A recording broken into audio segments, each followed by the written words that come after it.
Here's the coordinate grid. We have a horizontal line that is labeled X, and this will never change. It's always going to be the horizontal line is X, the vertical line is Y.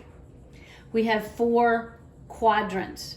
The first quadrant is the upper right-hand quadrant, and it is denoted by both numbers in the coordinate pair listed in the parentheses. Both numbers will be positive numbers. And we'll come back and talk about that in a minute. Going to the left, counterclockwise, we have another coordinate pair. This is the second quadrant.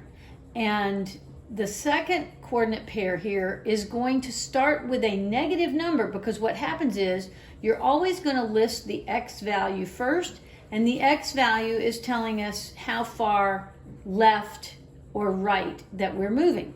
So because we're over here in this second quadrant, we're getting a negative X. But because we're going to move up into this second quadrant, we're going to get a positive Y. So that's why in the second quadrant, the coordinate pair will have a negative number in the X position and a positive number in the Y. When we get down to this third quadrant, we get both negative numbers because we've gone left for the X movement and down for the Y movement. So that puts us in this third quadrant. And then the fourth one, we're going to the right on the positive numbers of X. So the first position here is positive, but then we move down to get onto the Y coordinate in the negative numbers. And so the X is positive, but the Y is negative.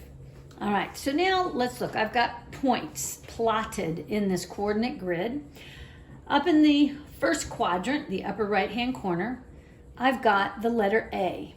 And if we look, we always want to move either to the left or the right first. When we read from the left to the right. So that's why we're going to always do the X movement first, the horizontal movement first. Then also with reading, we move from the top to the bottom.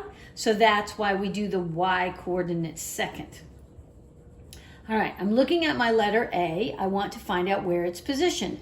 I see that letter A is above the number 2 that is listed on the X axis.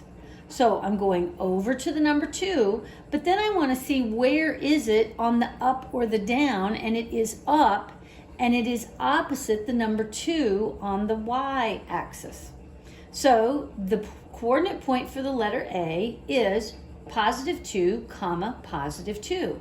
It's telling me the first one tells me go over 2 points to the right, 2 positions, and then the second number tells me go up 2 points to the right.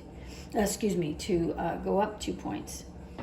Then letter B. Okay, I'm still in that same first quadrant, so it's telling me go over to the number 6 on the X. That's what the number is telling me in this coordinate pair. And then it says the 4 is listed in the Y position, so it's telling me to go up to 4 spaces to get to that position for the B. So C point is in the second quadrant. I have had to move to the left, and I'm actually at -7.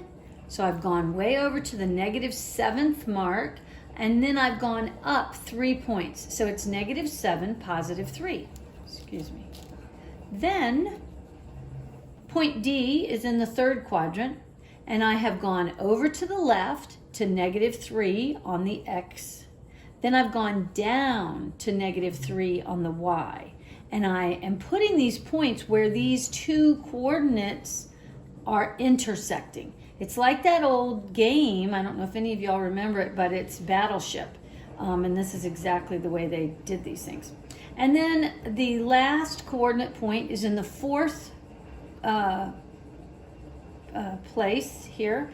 And it is, I have to move to the right because I'm now on my positive X numbers. And I'm told to go over 4 spaces.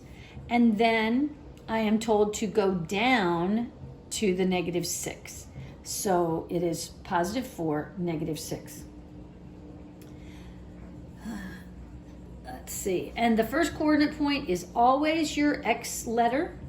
And so you're always going to move from the left or the right first. You're going to go horizontally first, and then the second point behind the comma there is always going to be your Y, and it is always going to be the up or the down.